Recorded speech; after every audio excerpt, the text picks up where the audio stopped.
Welcome to another episode of Soap Thing Thoughts. Joining me today is Matt Pisarcik of RazorEmporium.com. Welcome to the Soap Thing Project, and thank you very much for joining me. Hey, thank you so much, Benjamin, for having us.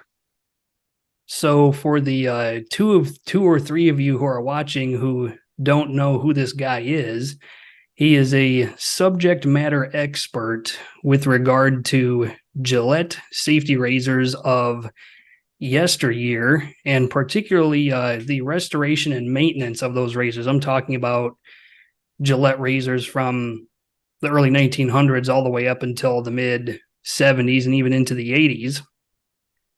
We could spend hours talking about how we got here, but I think I would prefer to start with this question.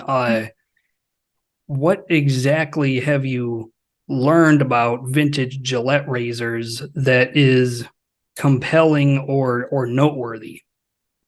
Well, I think I would say that razors from yesteryear were made incredibly well, and there's not a single company that I could think of that's doing them in the same fashion or regard or quality. In some light, in terms of the value for the dollar, there's obviously, in today's market, there seems to be two main paradigms.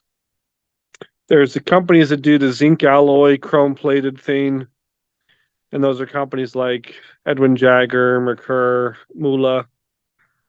And then there's the companies that do the high-end stainless steel thing, CNC milled, like Blackland or Yates or Rex, or Carve. But there's no one kind of doing what Gillette did with the progressive stamped brass. And that was pretty unique. And I guess that's why I like the vintage Gillette so much. They're just kind of part of a machining process that's no longer really around. Right. Yeah, it is interesting that you mentioned that, but because before we started this video, I had a thought that kind of went through my head, and that is that I don't have a lot of vintage Gillettes in my collection right now. In my collection back in the States, I've got, super speeds and fat boys and slims and all sorts of stuff. But I do have a super speed right here. So this is what we're talking about, is stuff like this. You turn the knob and the door is open and you can insert the blade that way. So we look at that, and it's a nickel plated brass usually that was made on various stamping machines, and it's stamped brass basically, right? Correct. So we look at that as being, we like to say they don't make them like they used to. But you have to remember, back in the 40s, 50s, and 60s, when Gillette was having their double-edge renaissance, we had things like Bakelite and a couple of other early plastics.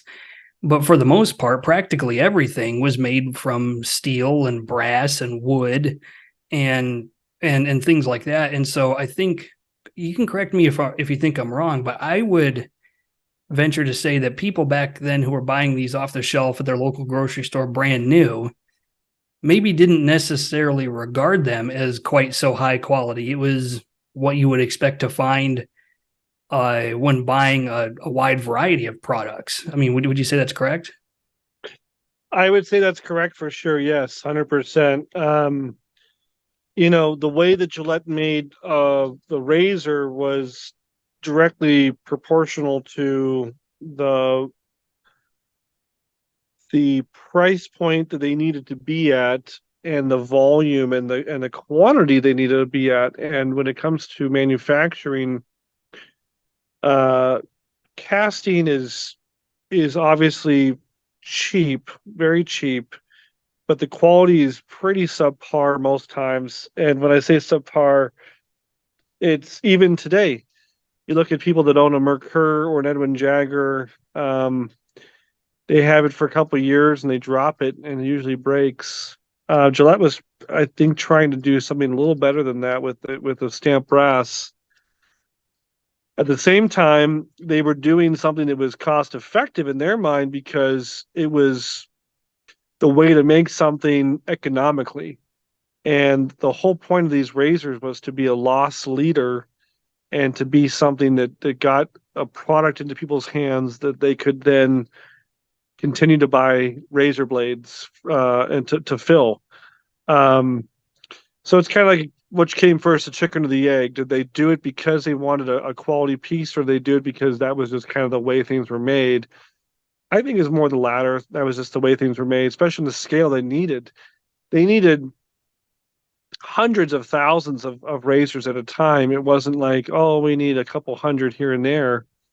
And without stamping, CNC didn't exist in the 1960s, 1970s. You didn't have a CNC machine, so you really had to do either die cast or stamp. That was really the two major, machining methods possible, and they went with the stamped, and I think they did really well. And that's why we can today work on these old razors, is because they were so well made. Right. And to your point, anybody who knows a little bit about how manufacturing works, as you scale up production and you make increasingly more of the same thing, it gets cheaper because at a certain point you pay for your tooling and then you're just running your machines on autopilot. It seems to me, though, that Gillette overproduced these razors, because I guess how else would you explain there being so many of them left over for us to take and use? Some of them don't even need a revamp, which is the service you do. You strip them out and clean them and reapply the nickel plating or rhodium or gold. I don't know if I would say they were overproduced. I would say that Gillette's marketing was effective and people stopped using double edge razors in lieu of cartridge razors exactly when Gillette told them to stop using double edge razors. People followed the marketing trends and were good little consumers and moved on to cartridge razors, Atra, Track 2. I can't tell you how many times I've run into people who said that they had they personally had a vintage razor, or their grandfather, or their dad, or uncle, whoever had a vintage razor. Oh, we stopped using it. It just became old. We couldn't find blades, or the new razors came out, and it's weird to think about a Fat Boy or a Super Speed like a disposable razor, but for most people, that's really what it was. And it got thrown into a drawer, thrown into a box, and I mean, I can't tell you how many times I've talked to people and they was sort of the garbage can. They threw a Fat Boy in the garbage can. Oh, it was outdated. It wasn't really needed anymore. It's just like shocking, but that's just the reality. Yeah, you make some good points. I actually just got done doing a series that where I went from like the Techmatic through the Track 2 to the Atra, the Sensor, the Mach 3, and the Fusion, and I kind of showed that evolution. It's interesting to wrap your head around that idea that people were excited to get out of double edge razors. They were just following the market trend. Well, if that's what's on the shelf, then it must be what I should be using. And a lot of us, hobbyists or even people who are not hobbyists, but they just don't want to use cartridge razors. They're using safety razors and the like. We might be surprised to hear that people were perfectly happy to walk away from it when something else came onto the market.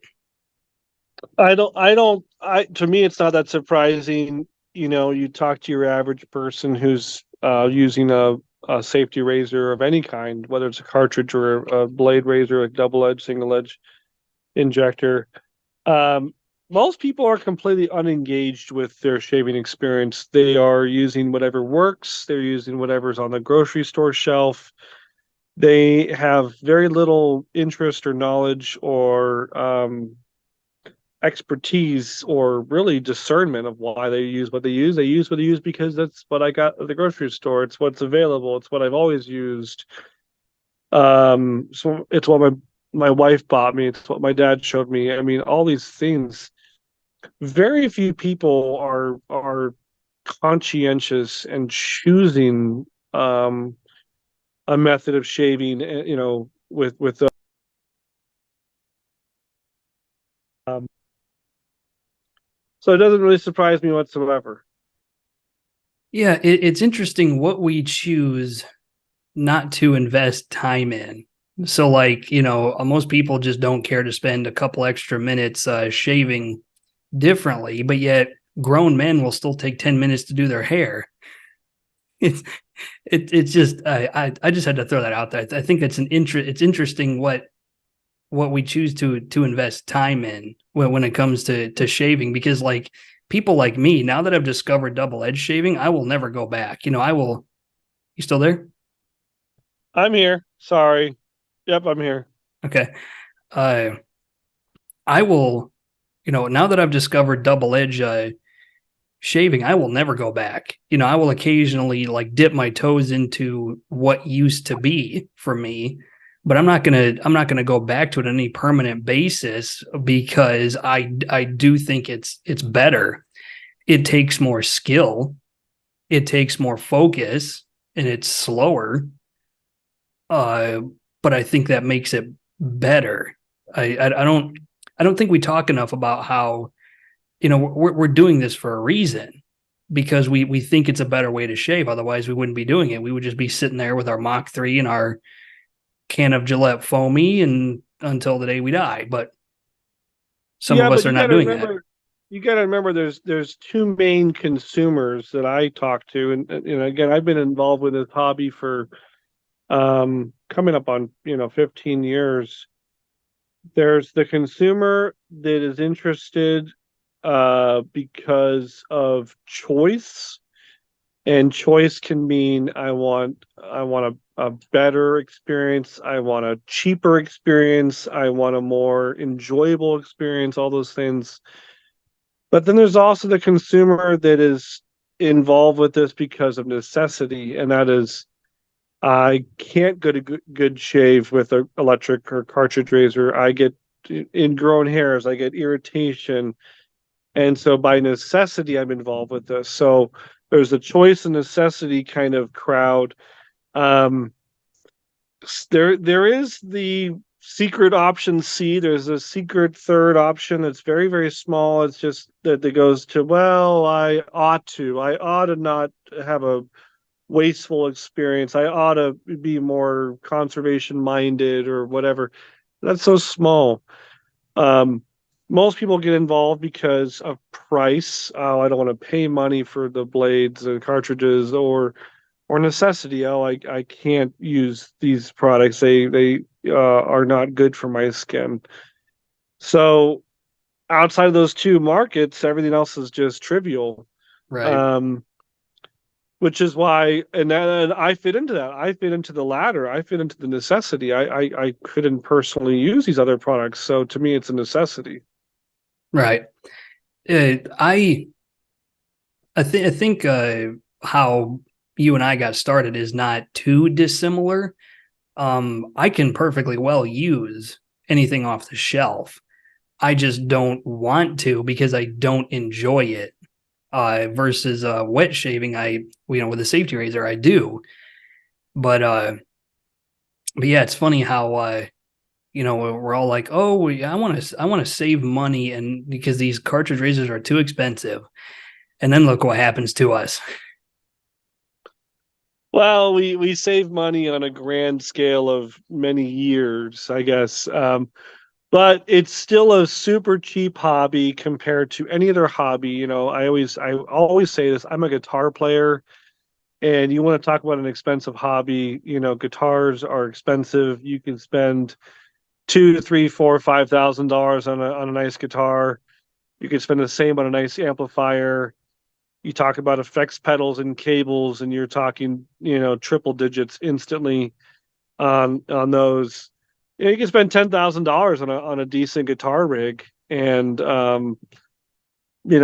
people have a problem spending $200 on a razor, and it's so interesting to see the dichotomy.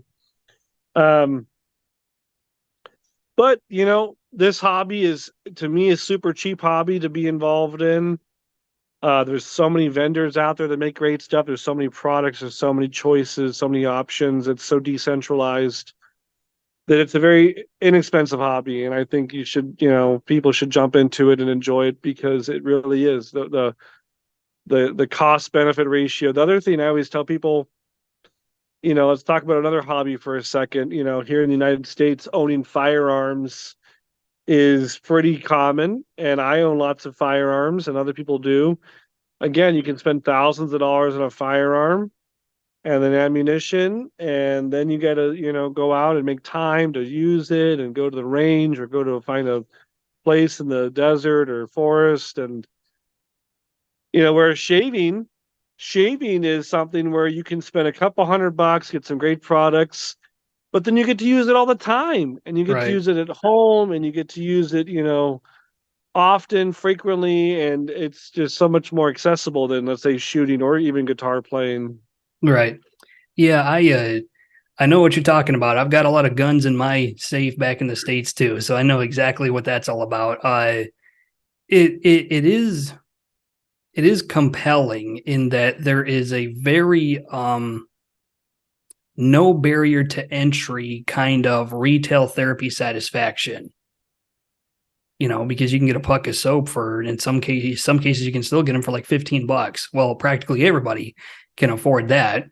So it's not like, you got some people who are restoring a car in their garage and they're going to dump 20 grand into it. Like, not everybody can do that, but practically everybody can Right. buy a $40 razor and a $15 soap, and they're having an interesting experience. Agreed. And yeah, it's the everyday accessible, it's the affordable luxury, it's the utilitarian kind of thing. Oh, shaving, it's something I have to do already. I might as well enjoy it. Right. Well, I hate to do it this way, but let's hard pivot into talking about Rex, because I know that is your brand for new machined safety razors. Can you briefly tell me what that's all about? Yeah, sure.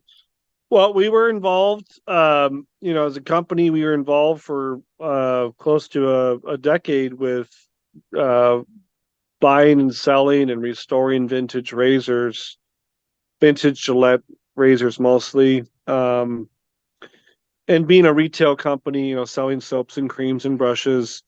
And, there's only so long you can do that without getting a little curious about doing it yourself. There's Right. only so long you can look at Gillette razors and other people's razors coming in for service and not kind of have a little itch to want to do your own. And that itch, started presenting itself quite a long time ago.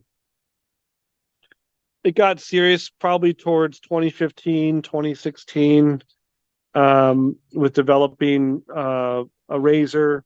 And, I looked at the market and I thought, the three-piece market looks pretty crowded. I wanted to do something a little different. And so I looked to kind of the past, found an old French razor that really hadn't been modernized, took a lot of design cues from that and modernized it, new materials, different angles, different, knurling patterns, different processes of how to make it. And we came up with kind of an introductory offer. That was 2017. We came out with a two-piece adjustable razor called the Ambassador. And I really didn't want to have my retail brand kind of be in conflict with the manufacturing brand. So I thought, let's make another brand here. Right. And that's mostly because of business model. I didn't want to have potential retail customers, like let's say West Coast Shaving or Shave Nation or Maggard's Razors, look at this and say, well, hey, you're Razor Emporium, you're one of our retail competitors. I said, no, I want to be kind of a third party. And so we came up with another name called Rex. And Rex was an avenue to have a manufacturer brand. And so we came out in 2017 with this two-piece adjustable razor called the Rex Ambassador. And um the big criteria that I had was American made, stainless steel, lifetime warranty. And I wanted those to be kind of the main driving factors behind the design. And that came out in 2017 and it did well. We've sold thousands and thousands of these razors at this point. We had some other razors. We had a three-piece version come out called the Envoy. And then 2 years ago, we had a slanted version come out called the Console. It was a slant adjustable, which at the time was the only one in the world really to do a slant adjustable razor. And now, as of this month, in fact, this week, we are unveiling our fourth razor, the Sentry. And the Sentry is going to be a three-piece non-adjustable slant, just a three-piece slant razor, made in USA, lifetime warranty. But yeah, that's Rex in a nutshell. It's Rex stands for a lot of things in my mind. Number one, it stands for Razor Emporium Experience. So kind of REX, Razor Emporium Experience. Right. That's clever. Yeah, the official tagline we have is revisiting excellence, because we look at the past, Gillette, Schick, other brands had really awesome razors. We want to kind of revisit these old ideas, go back to this golden era, so to speak. That's Rex, and it's been for 5.5, almost 6 years. It's been a subsidiary company that we have, and the business model is wholesale mostly. And when I say that, we sell maybe a quarter or a third of razors direct to consumer, and the other 2/3, 3/4 go to other stores around the world. And that's part of the pricing structure. So we have 50 plus stores around the world that carry Rex products. And I always tell customers, they don't get this at first. I say, the shaving market, wet shaving market is much bigger than you think. It's way bigger, and it doesn't exist online. And the people who get on chat rooms, get on Facebook, get on YouTube, and are all super enthusiastic, they're like the spearhead. But there's a huge part of the market that is just silent majority of people who use double-edged razors, use wet shaving products, but they're never going to talk about it. They're never going to get online and post about it. They're just users. So the bottom of the iceberg, the part of the iceberg that's not sticking out of the water, that's way bigger. Absolutely. And just recently we had, we have our own YouTube channel, and it's got, 43,000 subscribers and 9 million views. Pretty big channel. A couple weeks ago, we put out a video from a competitor's product, Blackland Osprey, and I put out a video, and I wasn't the biggest fan of the razor. I didn't think it shaved as well as I think it should have for the price, and people were complaining and saying, how could you can't even be, how could you be credible? You're so biased. You obviously make a product in the same category. And I said, Blackland's not my competitor. You guys you're missing the boat. Henson, Rockwell, those are my competitors. Henson and Rockwell are much more my business model. They have mass market appeal. They have stores around the world carrying their product.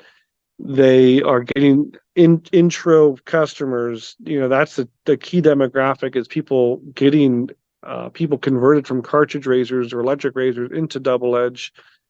Blackland's direct to consumer. You have to go to his website. He doesn't sell to stores. He used to. We used to carry Blackland, but it's all direct to consumer now. Right. And he's not my competitor at all. Just because he's stainless steel adjustable razor doesn't mean he's my competitor. It's business model. And Henson and Rockwell, we not only sell Razor Emporium, but I've been extremely complimentary of those brands because I admire what they do. I admire that they are converting people and they are growing the pool. To me, that's the real magic sauce. If you're not growing the pool of people involved with wet shaving, you're just a leech. You're just another person sucking up the air. You Right. have to get the market bigger. Right. That's goal number one. Yeah, you're absolutely right, and you put that kind of bluntly, the exact way I would put it. If you're going to enter this market from a business standpoint, I expect you to bring something to the table that's value added. Uh, Yep. I'm not going to debate whether or not certain products are value added. I did see the Blackland Osprey, and I thought it was interesting. Not interesting in like I want to try it, but interesting in like, huh, okay. uh, but I've also tried. I did dip my toes into Rex. I got myself a. Can you still hear me? Yep. That's weird. I'm not sure what happened there. Anyway, I got myself a Rex Envoy, and I really wanted to like it, but the issue I had with it was it was a little too much exposure for me. And when I say too much exposure, I mean I had a couple shred fests. But then when the Sentry came out, I was like, ooh, this might be something I might have to take a look at because it didn't isn't it blade neutral? Yeah. Yeah. And, I get it. Everyone's different. There seems to be two major camps that I've kind of picked up in a decade of doing this. There seems to be two major camps of shavers, and there's guys who have a little more tough, coarse beards, and there's guys who have a little more easier to tame or more normal beards. Um, and there's people that like more blade feel, more aggressive kind of feel. There's guys who want more mild or medium and more easy, normal kind of shave. It's hard to make a razor that appeals to everybody. Um, with our ambassador, it has settings on it 1 through 6, and I always tell people I use setting 3. I don't use setting 6 or 5 or 4. I use setting 3, and I know people that use setting 6. I know people use setting 1. There's a setting for everybody. I would think goes from mild to wild, as I always say. Right. And then we have an adjustable slant. It kind of does the same thing, in the sense that it's more neutral feeling and it's supposed to be more efficient. And it gets a lot more positive reviews in the sense that it's more widely accepted. That's fine. That's cool. The Sentry, yeah, comes out this week on Black Friday. We're shipping them out, and it's kind of continues that idea of more of a blade neutral, a very efficient shave. Um, I'm already thinking about a 5th razor. So we have 4 razors right now as of this week. I'm already thinking about number 5. And I was joking with someone earlier today. I said, I'll just redo the tech. I will redo the tech razor because to me, the Gillette Tech razor is the most friendly intro to wet shaving feel is a tech razor. It is not close. It is not aggressive. It is not mild. It's the Goldilocks. And you see companies like Feather. The Feather ASD2 was directly, lifted from the Tech razor. And other people have copied. Icon made a Tech razor. Um, even a lot of the carved geometry is based off a Tech razor. And I think that's going to be another chapter very soon for Rex. just to shut up the people who are the naysayers. That's fine. And we'll make a very mild, easy shaver that's just, you're not going to get a close shave. You're going to have to do 5 passes in every direction, but it'll be easy to use. Right. To me, I have a super heavy beard, and I always wanted to do the one pass, close shave with the one pass. Some people don't like that. That's fine. Yeah, I got to be honest with you. If you made something like that, I would pick that up long before I'd pick up a Feather ASD2, just because it's USA made. And I like the style of your razors, but yeah, for some reason I gave the Envoy a good run, and it just didn't work. But that's just me. I since then I have learned that blade neutral is kind of where I need to be for my shaving habits. I always like to talk about I could probably shave with a lot of things, but then there's the question of, do I want to change my shaving habits to fit this product? That's a different question. No, I don't think. I think that I don't, yeah. Back to my original point. Not every razor is for every person, and I don't kid myself to think that our razor line, the Rex products, are going to be for every single person. Um, that being said, we've sold 18, almost 20,000 razors in a couple of years. I think we're doing okay. But it's hard to find something that works for everybody. I do want to have an easy shaver razor. We had a different design that we were prototyping. I won't say who, but another competitor kind of beat us to the market with that design. It was adopting a razor from the past and bringing it to the modern day. And another vendor kind of beat me to the punch. It was sad because I'd spent a good 2 years prototyping it, but that'll just remain in a drawer. And I think the Tech Razor will just be the easiest one to pick from because it's so ubiquitous and it's so proven, and it won't be original at all. I'll have to think of maybe some original aspect of it, or the material alone, and the price, the USA made and stainless steel and lifetime warranty, I guess, will be the differentiators. Because to me, Tech Razors are literally a dime a dozen. I mean, they're just so easy to find, a Tech Razor, but I guess they're popular for a reason. Right. No, you're right. I do have one final question for you before we start to wrap this up. You said you have 4 razors. Well, 2 of them are slants, so 50% of your razors are slants. What is the draw, the appeal? Like for example, the Sentry is more or less a slanted Envoy with blade neutrality. Why go for a slant? Why not just make, say, a more mild Envoy? I have what I think is a unique position in the market, that I'm not a spring chicken. I've watched plenty of companies come and go. Most recently, Above the Tie. Above the Yeah, Tie, was started around the same time we did. They went out of business. Now, yeah, I understand that Shane from Blackland has bought the rights to use the name. Maybe he'll bring back some designs or whatever, but that doesn't change the fact that they failed as a business. And by failed, I'm not saying that disparagingly. I mean that they failed to stay viable and failed to stay in business. Um, I've seen other ones that have come and gone, and one commonality of the companies that have gone out of business. Another one, Weber, Trade Array, that's and been they a keep on while. going. Yeah, but the commonality between these companies that come and go, from what I see, is they turn into parts companies.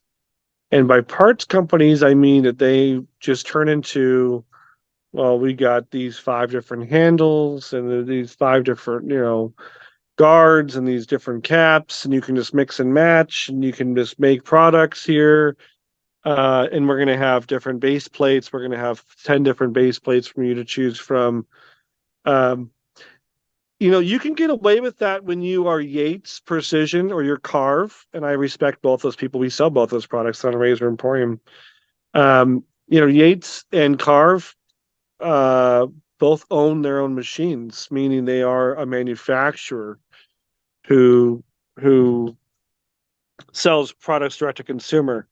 Um, People like Blackland or us or Rockwell have to contract to machine shops, and when you talk to machine shop and you want to get good pricing on parts, you're looking at very high production runs. You're looking at 500 piece or 1,000 piece or 2,000 piece, runs to get different price. Well, now you have two different guards. Well, now you got to carry double the inventory, three different guards. We got A guard, B guard, C guard. Now we have to have 3,000 pieces of these guards, and hope that people like them. But inevitably, what always happens is you talk to these people is the medium always sells best, the one in the middle. Well, we don't sell that many A guards and B guards. We sell lots of C's and D's. And no one wants E's or F's either. Everyone wants the middle guard. So say we come out with an envoy and there's a low, medium, high envoy. We got a guard 1, guard 2, guard 3, guard A, B, C, whatever. I'm going to sell the most in the middle, just because people say, well, I want the Goldilocks. I don't want too mild. I don't want too aggressive. I'm going to get the one in the middle. But I have to make all these other ones. I have to make, hundreds of pieces of other ones. To me, if you want to change the way a razor shaves, play with your blade. Put a different blade in, get a different blade pairing. The slants, we have the console adjustable slant, and we now have the Sentry coming out this week with the 3-piece slant. They're more blade neutral. I'm sure I'm going to hear people say that they're not the perfect razor. They wish it was this way, they wish it was that way. That's fine. And if we did a tech razor, a 3-piece tech razor, we could directly copy the tech razor. And I'm going to hear from people that it's not aggressive enough, it's not efficient enough. So you're never going to make everyone happy with one design. I don't know any razor that makes everyone happy. The closest thing I think would be the Gillette Fat Boy, but even that, today's wet shaver says the Fat Boy is not aggressive enough. Even on setting number 9, it's not aggressive enough. Other people say it's the Holy Grail. I've seen it for 10, 15 years. There's just no making the wet shaver happy. You got to have lots of different varieties, and that's the spice of life. Do you believe that slants provide a better shave or just maybe a different shave? Well, we did a video a couple months back where we took all the Slant Rangers on the market that were currently available, and we shot them all out together. And it was shocking how much different they felt. Some were very aggressive feeling and super like potato peeler, like, wow, this just takes everything off. Some are more mild. I do think that in principle they should be more efficient. But I think you can still play with that efficiency. And truth be, and I'm not, let me just kind of shed some light with our console, with our Sentry. It was kind of a compromise when people said, "Oh, can you come up with a blade neutral ambassador or blade neutral envoy and have a version called something else?" I didn't like that, so I said, "Well, why don't we do kind of 2 at 1? We'll do blade neutral, but we'll get some more efficiency with the slant design." So we kind of had 2 in 1 there. I'm not a big fan of the multi-plate thing. I think it's silly. You look back, and again, I'm influenced by the past. The only time Gillette even got close to this was in the 1950s, where they had the low and the medium and the high. They had the blue tip and the flare tip and the red tip. That was the only time Gillette did this. You can have differences with fixed razor handles. But from 1903, 1904 to 1953, 1954, for 50 years of history, Gillette never said, we have different guards for you, or different exposures for you, or different blade gaps for you. That was never even in the conversation. So I guess I take more of that road. If you want to change your shave, to me, um, change the blade. But even on top of that, almost any razor, if you just change the angle which you hold it up to your skin, you can change the way it shaves. If you ride the cap more, it's gonna be more mild than riding, let's say the guard. Right. Um, Because that's the way I tried to shave with the Envoy, was to ride the base plate like I do with a lot of other razors. And you can't do that with that razor. That is a top cap shaver without a doubt. At least in my situation, it was. I'm not saying it's bad. Like, I'm sure there are people out there who get a great shave with it, but I think I just wanted to point out that I'm definitely excited about the Sentry, because it is approaching what I tend to go for. So it's a really well, compelling prospect for me. we should send one to you for review. We can talk about that offline, but that would be something I'd be willing to talk about. Let's start to wrap this up. I always ask everybody I have on, whether they're just another shaver or a retailer, or somebody who's in the business. What have you learned since you started wet shaving that you could pass on to either new shavers or maybe even seasoned shavers that haven't picked up what you've learned? Well, what is the most interesting or the most important thing you'd want to tell people? Experiment.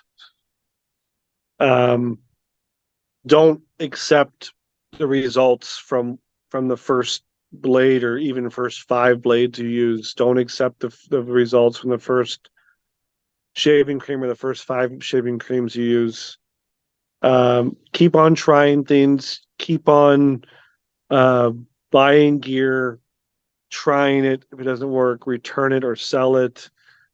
Um, Keep the hunt for the perfect shave alive. Try things for yourself. Don't go off of what some guy says you need to do 5 different passes in different directions to get a good shave. Try for yourself the way things work. Challenge your assumptions. You've heard everyone say use warm water, use cold water. Try that. See if that works better for you. You hear everyone say you got to use a badger brush, try a synthetic brush. You say everyone says you got to, do this, do that instead. I'm a very independent thinking person. I'm a very kind of self-driven person. And what drives me crazy with this market, any market really, is the groupthink. The groupthink mentality takes over, and people don't think for themselves and don't experiment and try new things, and then go out. They just take some assumptions as dogmas, fact, and they never challenge them. They never try, or they come to my store and they buy a 100 pack of feather blades, and they never have tried Persona blah blues. They just keep on. Well, I heard feather's the best. I gotta get the feather. Let me get the feather blades. Challenge your assumptions is what I would tell you is the recipe for success. Never take what you think is the best without a heavy amount of testing that hypothesis and letting the results speak for themselves. At the same time, never make excuses. If you have a product and you've tried it for a week or 2 or 3, and it just continues to give you bad results, or it continues to not be for you, give it up. Don't fall in love with your assumptions. Don't fall in love with the things you just want to love and say, well, I just love the way this brush looks. It has to be for me. Or I love the way this soap smells. It's got to be for me. Or I love the way this razor looks. It just has to be for me. No. Challenge your assumptions, experiment, question what you think, keep on trying new things till you find out the perfect recipe for you. That's really well said. Man, that group think. That groupthink It's is real. hilarious. You just love to see it on social media just so you can laugh at them. It's craziness how people just like stubbornly refuse to accept what's not working. Or they have a conflict, they don't even know it. They know the artisan, they know the brush maker, they know the soap maker, they know the razor maker, and they have to bow before them and kneel before the authority, and they're compromised. Basically, they can't think logically and rationally about it. It's an emotional reaction. Um, you know, that happens, but you would hope you can move past that eventually. Right. So yeah, I mean, those are good points. I don't get settled or don't settle for less. There's enough variety out there that you should be able to come very close to perfection. You should be able to get the best shave of your life. That's right. It's not difficult. You have to try a handful of things here and there, and you can get pretty close. And sometimes it doesn't even take that long. I've seen people that they get 2 or 3 razors into their hobby, and they're like, "I think I got it. Like I got it. It was, and then they're excited to go into the bathroom. It's amazing to see. It really is. Well, I will go ahead and put Matt Pisarcik's YouTube channel in the description of this video, as well as his website. Everything that is Matt Pisarcik, we will go ahead and put in the description of the video. And hey, thank you very much for joining me. It's been a pleasure to talk to you and talk about the hobby. And I am looking forward to doing more episodes of these. I took a break from it for a while, but I'm hoping we can jumpstart this and get a few out there before the end of the year. Well, I thank you a lot. Yeah, I called you from my backyard here in Phoenix, Arizona. Um, it's kind of a different week with Black Friday and Cyber Monday and Thanksgiving. I kind of took the day off to spend some time with some family, but it was nice talking with you and nice, sharing. I'm just a guy. I'm just a guy who got involved with this for the exact same reason that most people out there got involved. I was looking for a better way to shave. I was looking for a way to shave that worked. I am results based. I'm all about what works. I'm all about trial and error. To me, there's no dogma. There's no pillars that can't be attacked. Challenge your assumptions. See what works for you. Try lots of things. Throw them all against the wall. See what sticks. If you do that with wet shaving, you have a good outcome. You'll have a good experience. If you go into with a bunch of assumptions and a bunch of preconceived notions and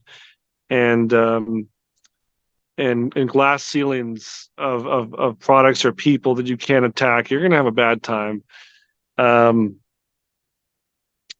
fun, experiment, get good shaves, and don't stop wondering how good it can be and how good what products are out there for you, because when you challenge those things and when you go against paradigm, you really find out what works for you and how good the experience can be. Very well said, Matt. I couldn't agree more. Okay, everybody. Well, I want to thank you all for watching. Questions, comments, put them in the comment section of the video. Otherwise, until next time, this is Soap Thing telling you, as always, shave like you mean it. Thanks for watching. Thank you.